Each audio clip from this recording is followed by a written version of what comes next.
Jaxson Dart is going to be a starter for the Giants, according to Adam Schefter, and he will start against the Chargers. Russell Wilson gets benched after a dismal Sunday night performance where he threw for 160 yards and 2 picks in a 22-9 loss to the Chiefs. Home fans, they were chanting for Dart. They were fed up after what they saw from that offense with Wilson. Timing of this move, an interesting one, considering that the Giants face the undefeated Chargers. Following that, New York has the Saints, the Broncos, and 2 games against the Eagles. ESPN Analytics has the Giants as the underdog in every single game this season. Our quarterback, Dan Orlovsky, with us now. What do you make of the change, specifically timing, too, with Jaxson Dart getting his first start this weekend? I wish it was 1 week later. Yeah. Chargers defense, I understand it. It was the only move that the Giants could make. Now, maybe it's let's get him his first start, and then you're playing a Saints defense that hasn't been great this year. And so you get the jitters out, and then he plays well. In the preseason, he was awesome. They did a lot of the college stuff. They played with no huddle. He threw the ball well downfield. He saw things very cleanly. I think the thing that stands out, Kev, is hopefully his athleticism leads to more creativity in this offense. This offense is so standstill and stagnant. So maybe his athleticism promotes more creativity. Maybe they're going to throw something other than a go ball to Malik Neighbors. They have not thrown a single screen pass to Malik Neighbors. Too good of a player to do that. They haven't used him on many crossing routes, horizontal routes enough. You got to get him the football moving. And so hopefully that helps his athleticism, his escapability, minimizing a little bit of the impact of a somewhat subpar offensive line.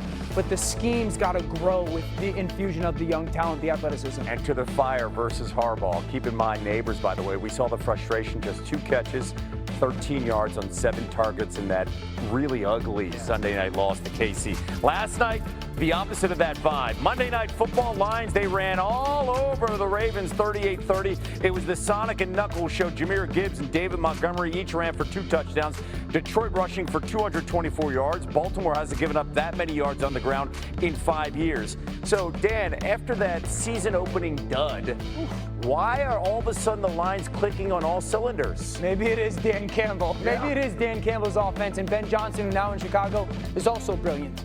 You saw the staples of what this offense has been over the last 3 years present itself again. Number one, Jared Goff is like having another coach on the field. The way that he organizes their offense on a play-by-play basis is great. Laporta is healthy, a big part of that.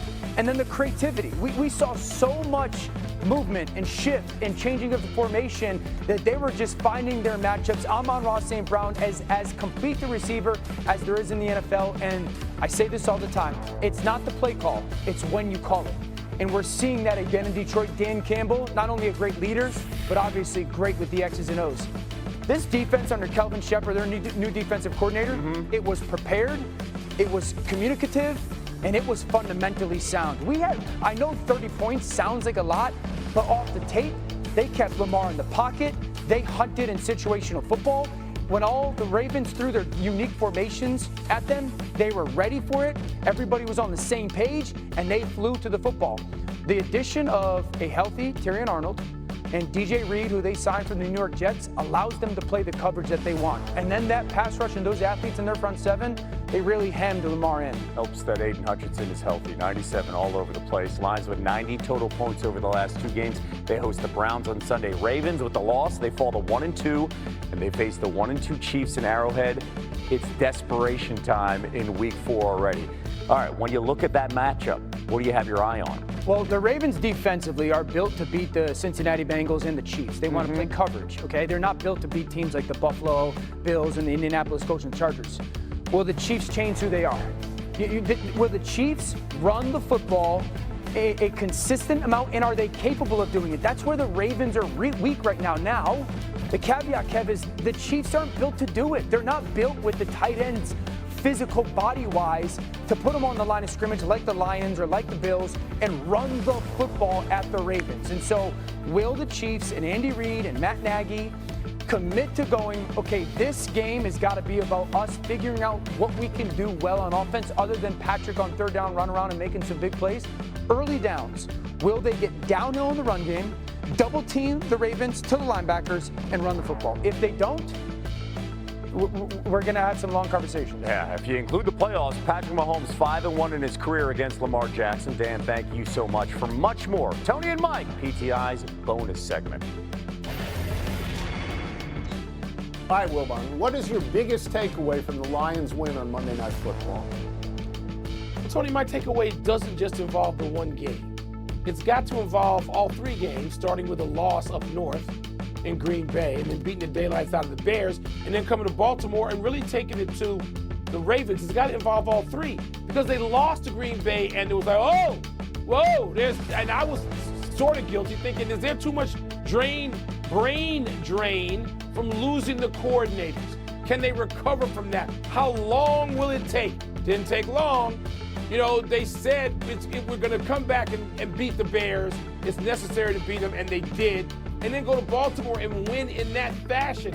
So I'm looking at a bigger arc to the narrative that they needed a moment. They had to figure out who they were and just sort of get their feet under them. This new addition with new coordinators, but with the same head coach, Dan Campbell, and with the same players. And once they figured it out, it's like, let's go. It's go time. It looks like they're on track. We'll see. I'm going to agree with all of that. I'm just going to take the other side, that my biggest takeaway is what is going on with the Baltimore Ravens. This is a franchise built on defense. Biggest star they ever had is Ray Lewis, right? And they got no defense at the moment. Detroit went down the field at least 95 yards sustained drive twice in that game, covering 25 plays. Baltimore has now given up 79 points against Buffalo and against Detroit. If we want to think of Baltimore as a Super Bowl contending team, you can't do that. The two good teams they have played, they have had leads, they have lost leads, they have lost those games. And again, it's deep. Everybody knows they can score points, but can they stop anybody? And in the playoffs, the teams you play are Buffalo, and Detroit. And you don't play the bad teams then. So I think there's a crisis point to a degree with Baltimore and their identity for the last, 15, 20 years? And Tony, going into Kansas City this weekend. So to quote the great Lawrence Taylor, son, y'all got to do better than this. That's where one of those teams Ravens are right now. One of those teams, Kansas City and Baltimore, one of them is going to be 1 and 3. Yeah, didn't have that one. Did you have that on ESPN Bet? I didn't have that one. That's it. Have that one. No. We're done. Back to you.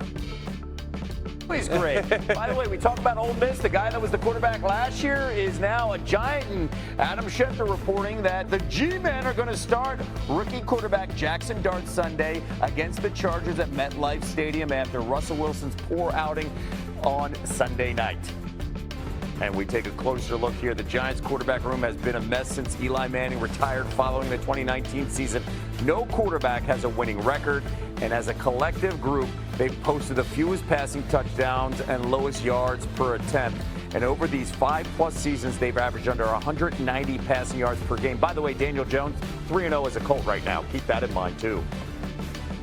Sports betting analyst Joe Fortenbaugh with us. Why is this a challenging matchup for Jaxson Dart in his first NFL start? A lot of reasons, but the most important one is going to be the head coach on the opposing sideline. Jim Harbaugh feasts in a lot of situations, most impressively against rookie quarterbacks. 8-2 straight up, 7-3 against the spread. Since he's come to San Diego, or I should say Los Angeles now, that's $1 in the jar. 4-0 straight up, 4-0 against the spread against rookies. He's holding them to 16 points per game. So it's going to be a tough matchup. Now you can lay the 6.5 here with the Bolts here. I think you can also look to under 44.5 points. It's a tough road for the Chargers the first month of the season. You're in Brazil, then you're on the road for a Monday night game, then you turn around for a very physical game against Denver. Now you're cross country against the Giants. I think it's going to be a slog. Chargers prevail, low scoring game. All that travel does play a role. Keep in mind here, Chargers with the #1 scoring defense in the AFC. Give us a few best bets here, and let's start here, Tigers Guardian. And shaming Jason McCourty last week here on the show for liking vanilla cake. Really? Cake is dumb. Vanilla, literally the least amount of flavor we can have. By the way, some would say the Eagles' offense the first 2.5 weeks looked very vanilla. Yeah, sure. What changed in the second half for this guy when they're down 19 points against the Rams? Players over plays, and that's the reality. But everybody doing their job. Okay, so this is a 3rd and 10. The third down and long conversions that they had in that second half comeback, unbelievable. So 3rd and 10 on the game-winning drive. So protection-wise, it starts with there. The Rams got 3 over there, and the Eagles are going to send the center, left guard, and left tackle that way. So I'm okay as a quarterback. I got 3 for 3. And then you go to the other area, opposite side, and you go, well, the Rams have 1, 2, 3. And then Saquon, who's become a very good pass-protecting back, right guard, right tackle, and Saquon. 3 for 3. Great. So Jalen has to know there's only one problem when it comes to pressure. It's going to be this off-ball defender. If that guy pressures, Jalen has to know it's called count the steps. How far is he from me in relation to how far I need to throw the football downfield? That's step number 1, protection. Step number 2, A.J. Brown's going to get singled up in coverage. I love a couple things from A.J. Brown. He is going to do what we call chase leverage, okay? The corner is outside and on top. He wants to chase leverage to get that corner to continue to sink to the sideline, number 1. 2, you got to get on his toes, and then the timing of the throw has to be everything. AJ's dropping his hips. Jalen's getting the ball out. 3rd and 10. I absolutely love it. He's past the sticks. Now look where A.J. Brown is. He's at about the 23-yard line, dropping his hips perfectly. Watch him come back to the football. Come back to the football, protect the throw. Drops it at about the 23, catches it at the 27. 3rd and 10, conversion. Now let's go to game-winning touchdown pass. They're going to get what we call empty personnel. They love this. Step number 1 is this. Saquon Barkley's down here. He's matched by a linebacker. Jalen Hurts, they're in man coverage. Beautiful. Now, the Rams aren't dumb. 1, 2, 3, 4. They're going to put 4 over 3 up top for the Eagles. X, it's dead. I cannot throw up there because A.J. Brown's there. I don't really want to, with the game on the line, throw it to Saquon Barkley in a short space.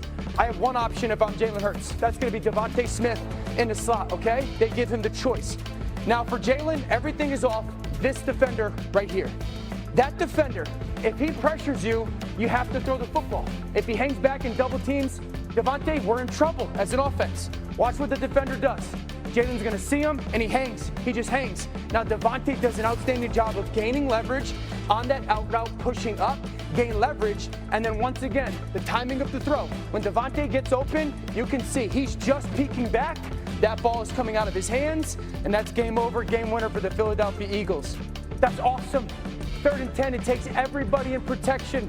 Jalen knowing with that pressure, just a little bit of drip. AJ, win, get your depth, come back to the football, and then game winner. And the thing is, no one else was open. Only guy that was an option was Devontae Smith. And that situation, that was 4th down. You got to make it. Winner, go game home. over, right? Hurts by the 1-4 in his career against Todd Bowles and that Bucs defense. By the way, did you know the blooming onion was created in Tampa? Oh, well, I think because Outback, it was great in Tampa. I've never had it. Never. One, I hate onions. The only time I ever will entertain eating an onion is like a Vidalia onion, finely chopped in guacamole. But other than that, don't touch onions. Okay, so then what's your favorite appetizer? I think my favorite appetizer is probably guacamole and chips, but the guacamole is only avocado, salt and pepper, and that's maybe a little bit of like. You just said the onions, right? Just occasionally. They got to be cilantro. No. Cilantro is awful. Oh, are you kidding me? Nah.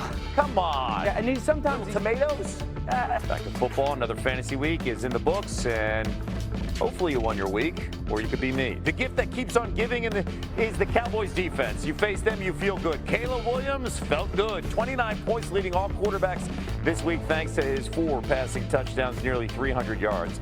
Jonathan Taylor, a little throwback game, the highest scoring running back for a 2nd straight week after another monster performance. Taylor found pay dirt not once or twice, but 3 times in Indy's blowout victory over Tennessee. For the wide receivers, how about Trey Tucker leading the way? Didn't just lead the